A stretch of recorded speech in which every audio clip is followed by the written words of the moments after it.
Hey YouTube, welcome back to another History Teacher Reacts video with Mr. Terry as I continue my search for historical knowledge here on the internet. Alright, today's video comes from the very popular WatchMojo channel, one of the biggest list compilation type of channels out there.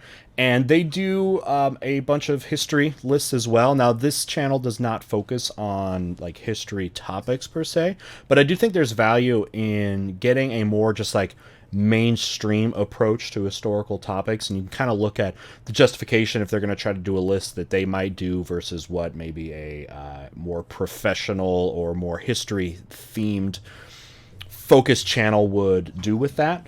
And hopefully we can add some stuff with that today. So this is top 10 battles in history. So a lot of ways you could go with this, and I'm interested to see kind of again the criteria that they have, and hopefully I can add to that. All right, let's get started right after this word. If you know me, you know I'm passionate about two things: history and video games, if you haven't been able to tell. And today I want to give a big shout out to today's video sponsor, World of Warships, the extremely popular military history game. World of Warships is the perfect balance of action and strategic gameplay. This is a massive game. You can command a naval fleet featuring some of history's most iconic war vessels as you prepare to dominate the oceans. Weather effects make each battle unique and change the tactics of the battle. Each ship is hyper accurate to the real thing, making each battle feel like you are there. Also, each week there is something new to experience with a steady influx of new missions, game updates, and events to keep you and your friends engaged for hours on end. Since launching in 2015, they have added over 300 ships across 10 different continents. An armor viewer and bastion mode enhances the realism out there on the high seas. Join the over 30 million players worldwide and download World of Warships for free on your PC. Best yet, World of Warships is offering new players all of the following. You're going to get 250 doubloons, 3 days of Premier account access, 1 million credits, 1 premium ship, the USS Charleston, and 1 port slot. All you got to do is use the invite code BattleStations2020 at the link found below, and you can go ahead and get started. All right, good luck out there on the high seas.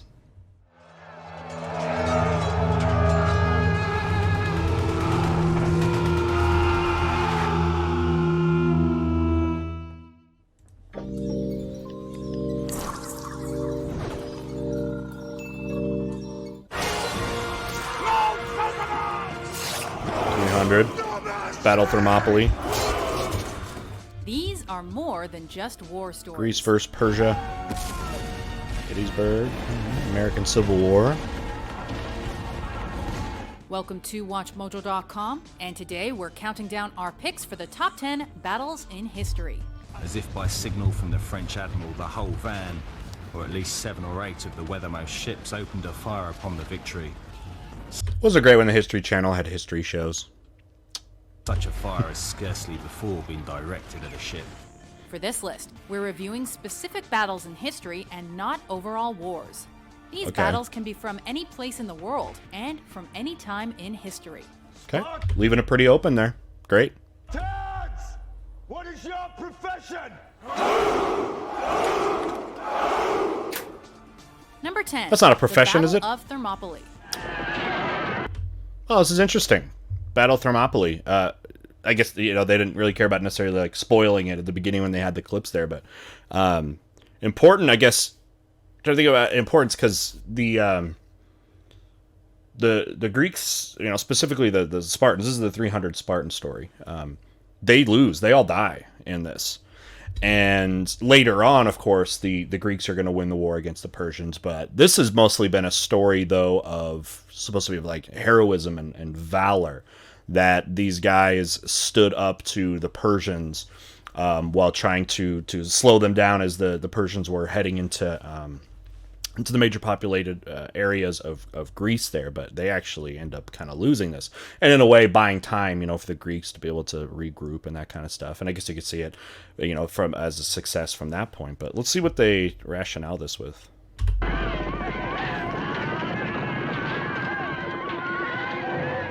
Fought during the Second Persian invasion of Greece. This battle saw Spartan king Leonidas I lead fellow Greeks into battle against the forces of Persian king Xerxes. This is where we hold them! This is where we fight! This This is where they die! Choosing to guard a small gap This is through which Sparta. their opponents could reach Greece, Leonidas realized his forces were outmatched, with about 7,000 waiting to face a group of possibly 100,000 Persians. So, yeah, 100,000.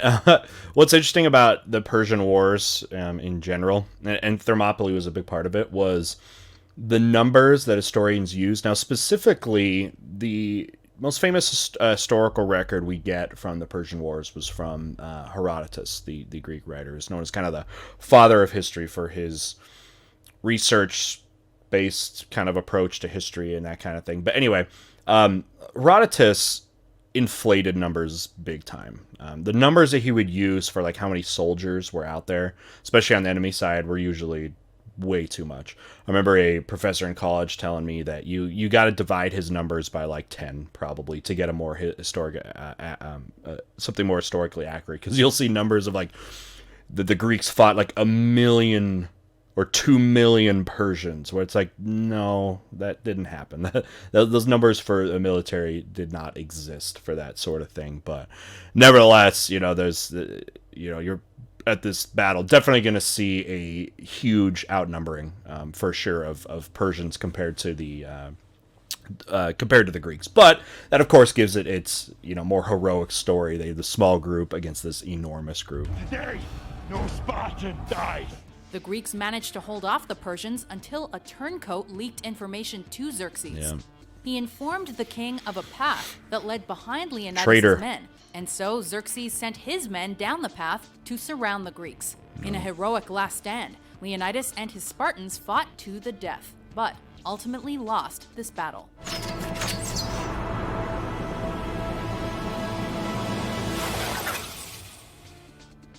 So, I mean, top 10, I guess, again, I don't know if they're necessarily saying, like, most, maybe I prejudged it, like, most important battles in history, just top 10 and just fame, I guess. I don't really have a criteria for it, but, okay. Number 9. The Battle of Tours Poitiers. Very important. Let's see what they got first. In an attempt to expand the Umayyad Caliphate into the Tours-Poitiers region of Gaul, now France, Abdul Rahman al-Ghafiqi led an army against Frankish and Burgundian forces. Since al-Ghafiqi thought he was facing unorganized barbarian groups, he was not expecting a formidable resistance from Frankish prince Charles the Hammer Martel. Al-Ghafiqi was subsequently killed in the battle, which turned out to be a decisive victory not only for the Franks, but for Christianity in Europe. Sure. In fact, many historians believe that had the battle gone the other way, Islam would be the dominant religion on that continent. That's Number saying 8. a lot. That's saying a lot, but no, that's true. So the history of the spread of Islamic kingdoms, of course, starts in Arabia, moves west across northern Africa, and then over the Mediterranean, and today would be the Strait of Gibraltar, into Spain, right? And then keeps moving from Spain northeast into modern-day France, so into Western Europe. And the Battle of Tours is basically the furthest that these Islamic armies ever came. This was influential, too, especially for the Franks. So the Franks had converted to Christianity. They were the first of the major Germanic tribes to do this, and also, consequently, the pretty much the most powerful militarily group in Europe, especially since the fall of the Roman Empire. And this also gained a lot of support from the church because it painted the Franks and their leadership as kind of like defenders of the faith as they were out stopping the Islamic push into Europe. And yeah, I mean, definitely it was influential because you would have had the spread of Islam, because these Islamic kingdoms will rule Spain for the next like 700 years. But could that have been, a larger European territory if it had moved into somewhere like France? I mean, getting really, really close in there. Could it have overtaken the entire continent? I guess perhaps, but I know sources that's definitely from more the European source of making it bigger than it was.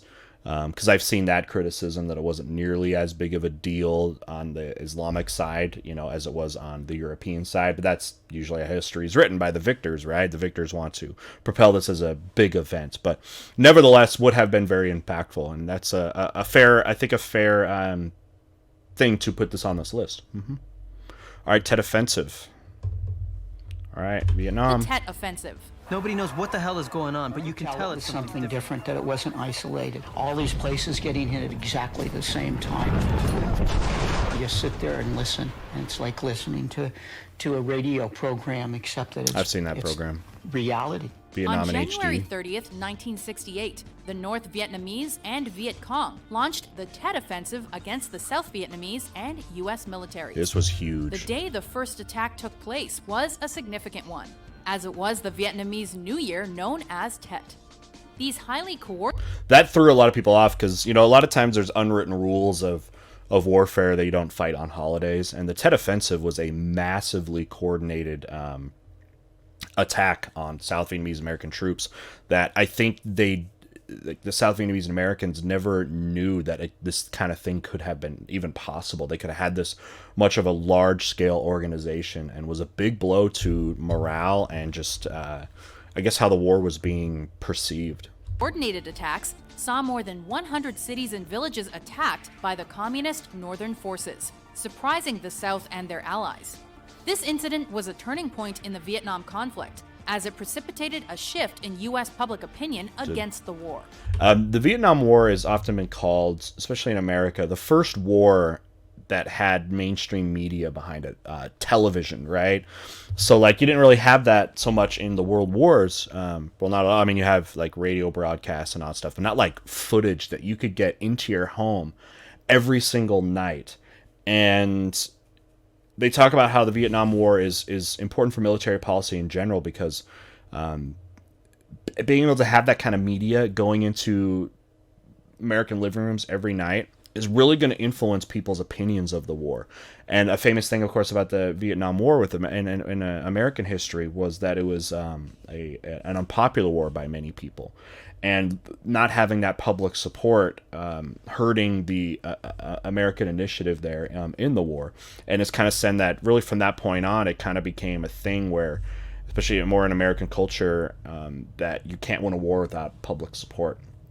And the Tet Offensive was something that was very confusing to people in America because you had gotten these official communiques from the government, from the military, that the war was going well, but then they see like the footage coming from something like the Tet Offensive and are then confused and saying, I thought we were winning the war. And you get someone like Cronkite, who was, you know, supposed to be America's most trusted man, news anchor, that was doubting and talking about this too, that it influenced people. Like, I thought we were winning the war. And you look at the footage of something like Tet Offensive and made people distrust the government more and lose faith in the war. While the U.S. and South Vietnamese eventually emerged tactically victorious, it was a political win for the North Vietnamese. To say that we are mired in stalemate seems the only great video, by the way, realistic, Vietnam in HD. unsatisfactory I used to show that. But it is increasingly clear to this report that the only rational way out There he is. will be to negotiate, not as victors, but as an honorable people who lived up to their pledge to defend democracy. You get that, like news reporters like that, Cronkite, and these guys that are putting their own public opinions on it, and it influenced people because they were big in time influencers. Number 7, the Battle of Gettysburg. Gettysburg. The furthest north, I don't know if they'll talk about it, but yeah, furthest north the South ever gets is into Gettysburg. Just as the Battle of Yorktown served to boost the morale of Americans during the Revolution, Gettysburg proved a turning point for the North in the Civil War. I have never yet left the enemy in command of the field. No, sir. Retreat is no longer I mentioned Gettysburg. Intent on probably high invading school. the Union, Confederate General Robert E. Lee's Army of Northern Virginia surged north and squared off against Union Major General George Meade's Army of the Potomac in Gettysburg, Pennsylvania, between July 1st and 3rd, 1863. While the Confederates initially had the upper hand, they were quickly beaten back. Deadly war when it came to casualties, the highest of the among the casualties in the war. And within these 3 days, this became one of, if not the, bloodiest battle of the entire war. The Confederacy was never in a position to invade the North again, and this started the downward spiral that led to their defeat in 1865. Number 6, the Battle of Trafalgar. Okay, so American Civil War is a big thing. I mean, especially in American history, may not get as much talk, you know, like internationally, but from an American perspective, I guess you could put that in there as possibly most American. When you think about it, I guess most the biggest battle, I guess, on American soil, really, when you think about it. So makes sense from an American perspective. Was the fire from above, the fire from below, besides the fire from the deck I was upon. The guns recoiling with violence, reports louder than thunder, the decks heaving and the sides straining. I fancied myself in the infernal regions where every man appeared a devil. British Vice Admiral Horatio Nelson went head-to-head with Napoleonic France and Spain at Cape Trafalgar, Spain on October 21st, 1805. With the Brits' 33 ships facing a combined force of 41 ships, the Royal Navy proved their supremacy by taking down 22 of their opponents' ships without losing one of their own.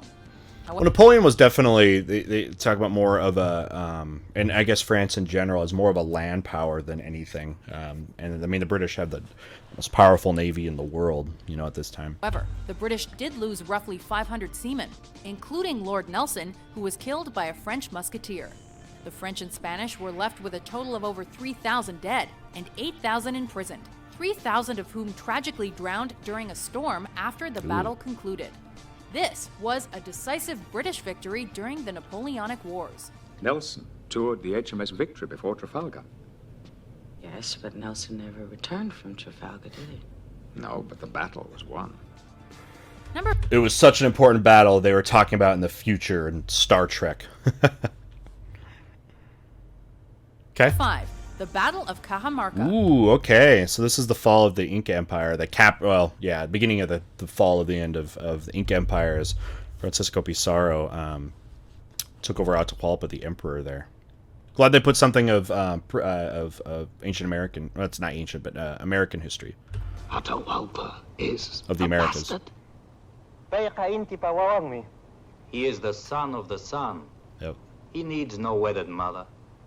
He is God. Inca Emperor Atahualpa. This interaction is maybe the best historical example of how cultures that develop completely different from each other are going to have massive misunderstandings and just differences that we ever have like in history. I mean, it shows these two continents, right? You get Eastern, or just hemispheres in general, Eastern and Western hemisphere, that have developed totally independently from each other, millennia here, and are going to develop very different cultural aspects and things that are going to be hard for them to understand. And the story here with like Pizarro and Atahualpa, the emperor, show that as they totally had misunderstandings of each other's cultural identities. Agreed to receive Spanish conquistador Francisco Pizarro at the city of Cajamarca on November 16, 1532. The conquistador arrived to an abandoned city and set a trap with his 106 infantry and 62 cavalrymen. Yeah, when they brought in Atahualpa, allowed the Spaniards in. Stories that he also disarmed his guards as kind of a show of, I don't know what you would say, of respect for them or just confidence that they wouldn't need that sort of thing for protection. And of course, it becomes exploited by the Spanish. Were armed with 12 firearms, 4 cannons, and a lot of swords. Keeping his army outside the city limits, Atahualpa entered with his unarmed royal entourage. The trap was sprung. Santiago!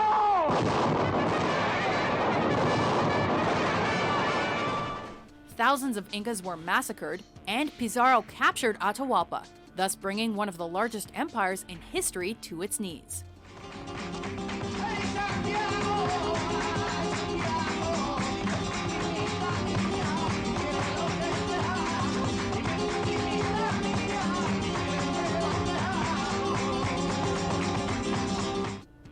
Okay.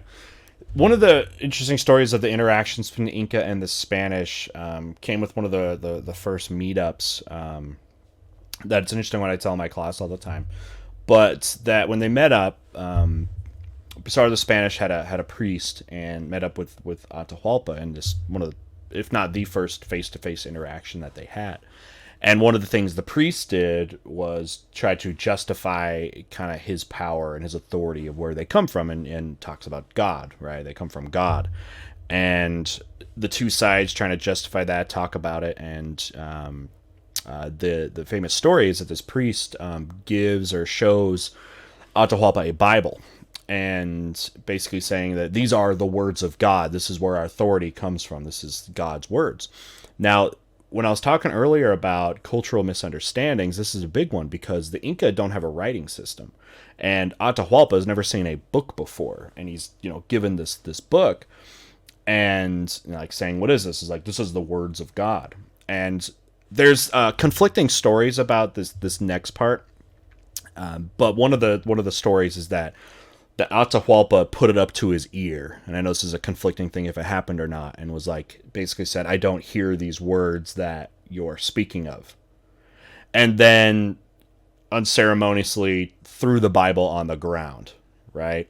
Which was this huge disrespectful thing, and the priest was like, "You devil dog," or whatever, like, you don't respect God, and urging on the Spaniards to attack him, that it was blasphemous there, because Atahualpa's like, "This is what your authority is. I don't hear this. I am a son of the sun," literally, the Inti, like the sun god. That's where my authority comes from. And that story has kind of been famous in history of this big cultural misunderstanding that, of course, leads to the violent repercussions that follow it. Just, again, instances of how culturally, if you develop independently from each other, that you can have these massive misunderstandings that can be cataclysmic, like it was there. Number 4, the Battle of Waterloo. The end of Napoleon, huh? Qu'après avoir reconquis le continent qui est légitimement le nôtre. Napoleon returned to power in March 1815, and in response, European powers formed the 7th Coalition to oppose him. Fearful of an invasion of France, Napoleon preemptively struck at Waterloo in the Netherlands, now part of Belgium, on June 18, 1815. Napoleon's French forces numbered 73,000, whereas the coalition had 118,000 men. Remember, at this time, Napoleon's army is completely diminished after the disastrous invasion of Russia that destroyed virtually his entire army, and also has made France the enemy of everyone in Europe, basically. Basically, everyone is now descending upon and uniting against Napoleon there. And by the way, Napoleon had already been exiled once, if you remember. Or he's going ends up being exiled twice. One to Elba, which he escapes from, and then when they capture him again, they send him to St. Helena in the Pacific, where he'll live a few years before he ends up dying. But just kept coming back, right? And Europe seemed like didn't know what to do with him. With forces drawn from the Netherlands, UK, Prussia, Hanover, Nassau, and Brunswick, Napoleon suffered a devastating loss, with 1/3 of his army killed. This was Napoleon's final campaign, and he was forced into exile, ending his reign as emperor. Et puis, seul le bon Dieu le sait.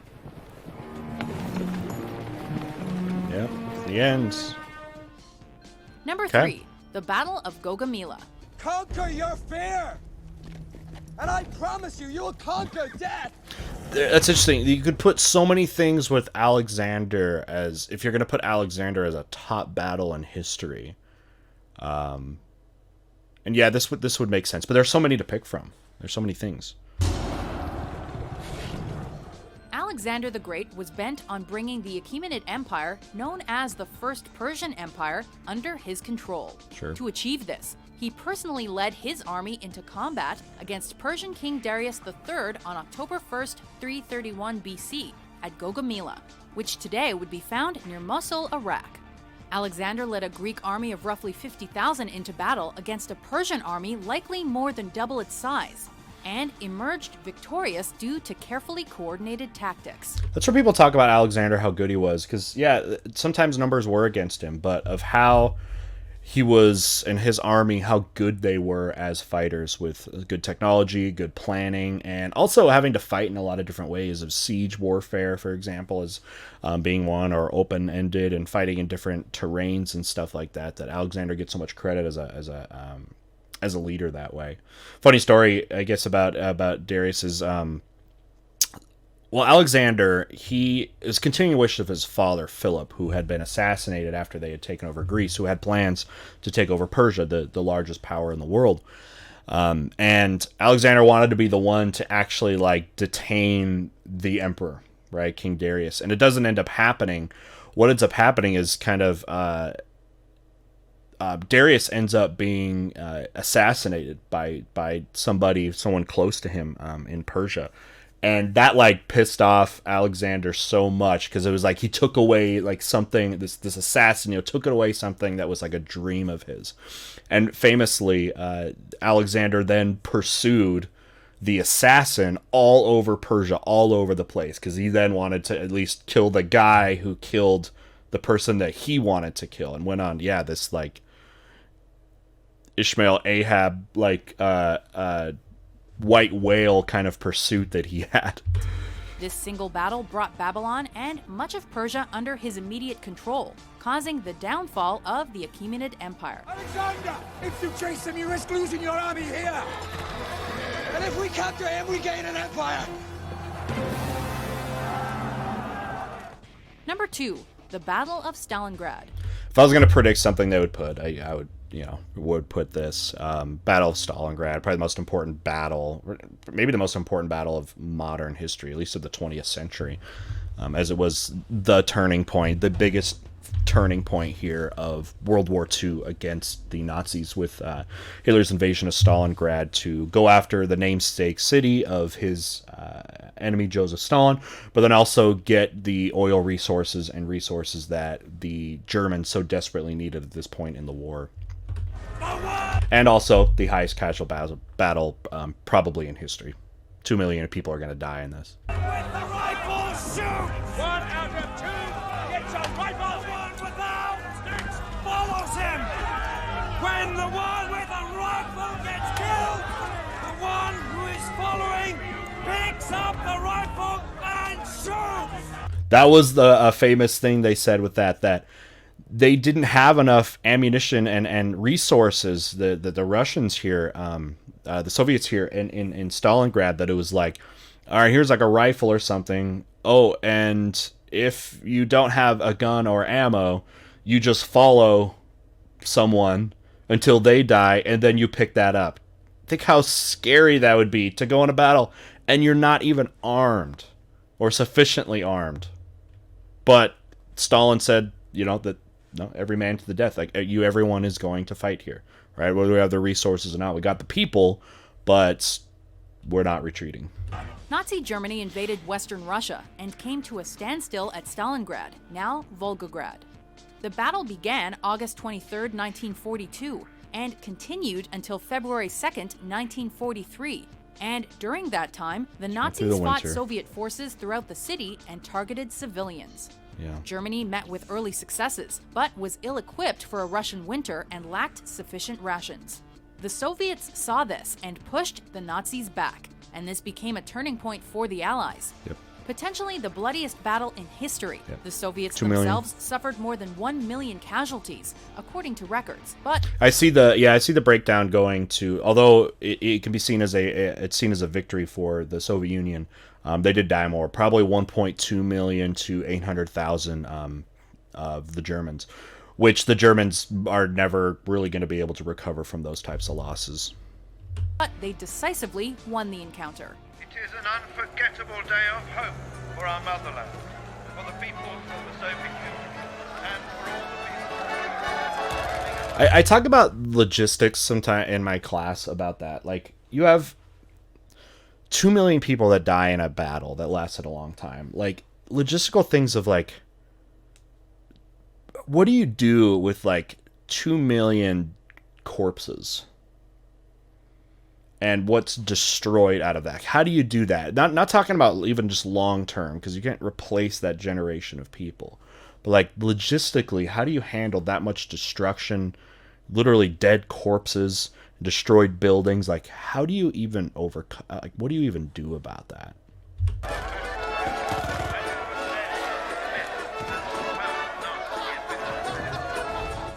Before we get to our #1 battle in history, let's review some honorable mentions. Before they do honorable mentions, though, go ahead and take a thought and take a minute here and ask yourself, what do you think is going to be number one? Okay, I definitely thought Stalingrad would potentially be up there, and that maybe at the very beginning would have been potentially my guess. But go ahead and take a second and think what you think would be number one if you have not seen this yet. And let's see. All right, let's see what they got for honorable mentions, though. There are approximately 60,000 British casualties at the end of the first day. We're talking about 40,000 wounded in these trenches. Another 20,000 dead. Hastings. I thought that could definitely have been on the list. Battle of Hastings. They could have done something with World War I, and I guess they still could with like maybe the Battle of the Marne or something. They could put in there. But yeah, Battle of Hastings when England gets invaded basically from mainland Europe and pretty much creates the England in a way with that. Also, in Battle of Hastings, one of the highest casualty battles ever when you get people like these people, William the Conqueror, and kind of just the overall conflict between the British Isles and mainland Europe.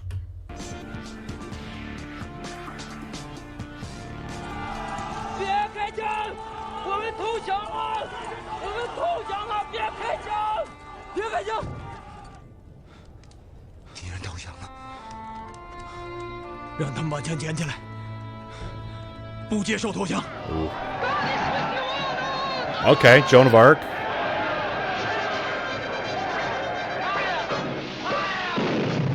Okay, what's it gonna be? Sada. Jewish revolt.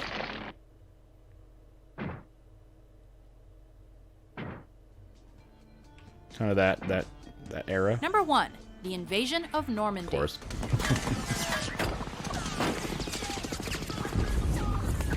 Why not, right?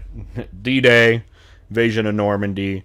Interesting how they put the two turning point battles of that. I don't know if they would do that though, because I kind of would wonder if, because some lists will do that. They'll do one battle per war, right? Just to make sure you don't get a lot of things redundant there. And you know, you could choose one or the other, D-Day, or you could do Stalingrad there. And I thought maybe if they had done Stalingrad, then maybe they wouldn't have done D-Day, but they're going to kind of double dip in World War II here. So you got your Eastern turning point and now your Western turning point, which although D-Day was much later into the war there than Stalingrad was. On June 6, 1944, the Allies overwhelmed Nazi forces in occupied France. By the way, as millions of Russian and Soviet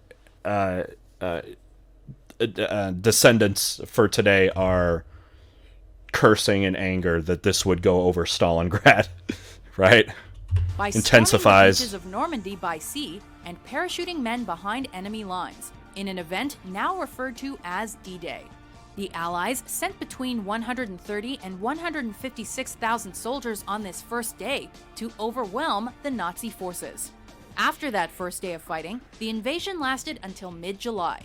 The Allies sent a total of 1.3 million men, whereas the Nazis were only able to send 380,000. Band of Brothers what is so is still good. the largest invasion by sea ever. The Allies pushed the Nazis back eastward and thus began the crushing defeat of Germany. Largest amphibious invasion, or land to sea to land invasion ever, is a massive success because the Allies over the next couple months or so are able to land a good 1 million troops. And D-Day was not a foregone conclusion that it would actually be successful. You can look up famous things like General Eisenhower's draft that he had prepared for the press for if D-Day had failed. They weren't sure if it could be possible with how well fortified France would have been. And that goes to another story. I would suggest, too, if you're looking for a reaction video, too, is the video series where I watched Extra History's D-Day series too. If you want to learn more about D-Day, definitely check that out. But there's no shortage of awesome materials on D-Day stuff out here.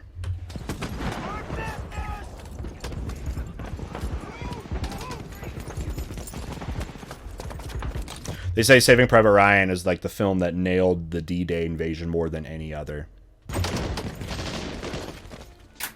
Do you agree with our list? What historical battles do you think are the most significant?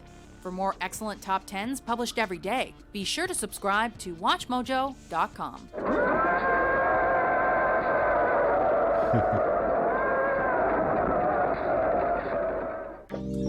Okay.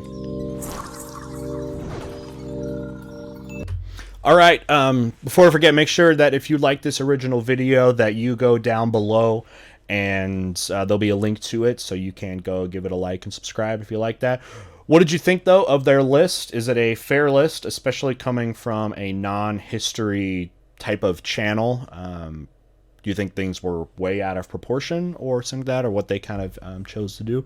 Definitely leave your comments down there, or better yet, join in the discussions over in our Discord server. Link to join our Discord server will be down below. We got tons of people down there that are very active in historical discussions.